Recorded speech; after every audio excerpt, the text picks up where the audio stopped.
Amjua mko tayari sasa tuendelee? Kila mtu ako tayari.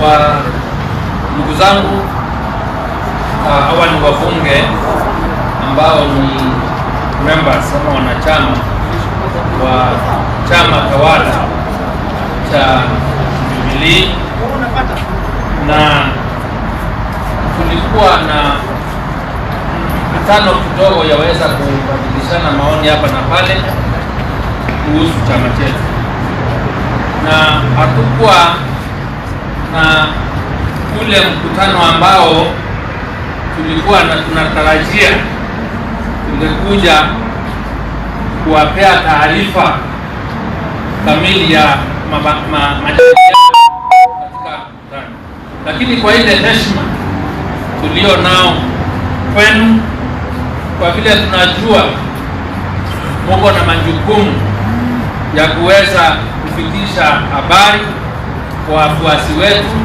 kwa wanachama chetu, tunaona ni vyema kuambia jambo moja mbili, ili wananchi wale wengine walioko tuchukue nafasi hii kuweza kufikishia habari hii. Kama vile mnavyojua, mimi naitwa Mithika Linturi, Senator wa Meru County, na mimi ni Senator wa Jubilee, na tulikuja hapa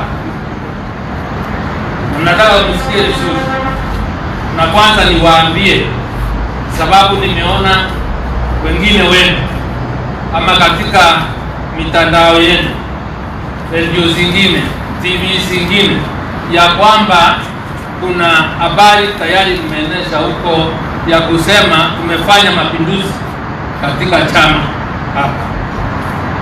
There is no coup, na hakuna mapinduzi tumefanya katika chama chetu. Ya kwamba nataka kuuliza, unaweza aje kufanya mapinduzi katika nyumba yako? Chama cha Jubilee ni chama chetu. Chama cha Jubilee sisi ndio tunakifadhili.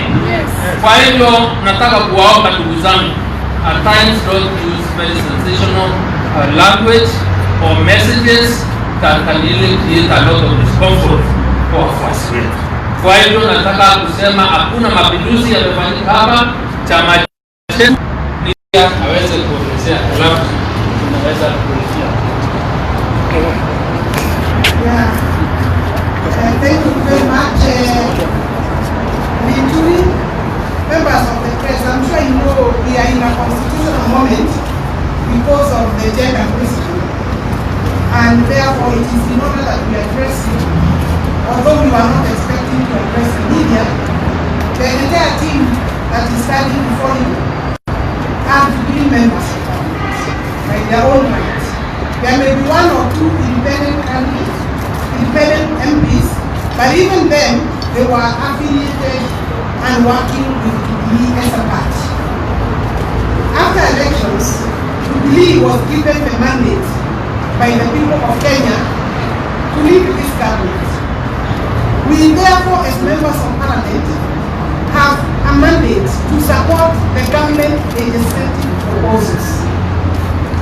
With that in mind, we keep on discussing among each other and exchanging notes on what is the best way forward whenever we have proposals by the government on the floor of the House. And therefore, it is not out of order for us to meet in our own house to Jubilee Party headquarters. If there is anybody who had doubt that this is still our house and is our house, I think today their doubts are settled. We will continue to engage and have meetings here.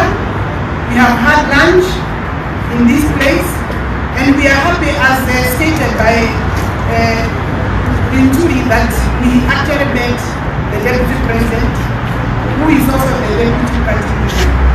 We have given him our concerns. Concern number one is government business. Because eventually, those in opposition will not take responsibility for government failures. We know they may not take responsibility. Because within the government structure, there is no place for opposition to take responsibility of failure of government. They are supposed to be taking government. So we know that we have that duty ourselves. Issue number 2 is elections as stated, grassroots elections. We were elected, all of us, including the President of the Republic of Kenya and his deputy, by our party members.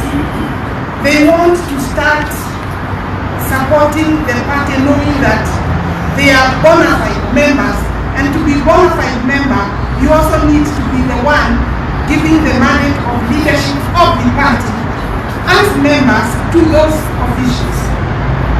We haven't been able to reach there.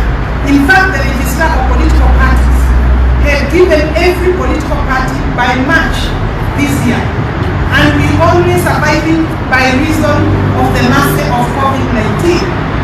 Forget about the COVID-19 billionaires who we are not part of.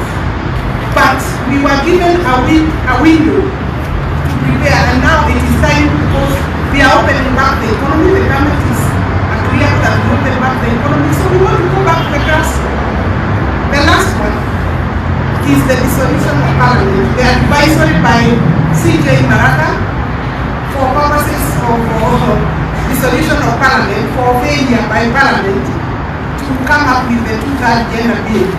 I know that is a discussion these members will have. As a team, we haven't been able to get the opportunity, but we've agreed that it will form our next agenda maybe in the next 5-7 days. Because if the government relies on parliament for legislative proposal, and now our legislative authority is being questioned by the CJ advisory for dissolution, we do not think that is a light matter. It needs to be discussed. All jurisprudence and scenarios need to be agreed upon, especially by the party in power. May I say, this therefore does not amount to a coup of the party, because you cannot force a coup on your own party or house of government. So therefore, can I rest in your fears, the media? I don't know where you got those issues from. It would be unfortunate if anybody called and send those advice. Thank you very much. Sansa. Question?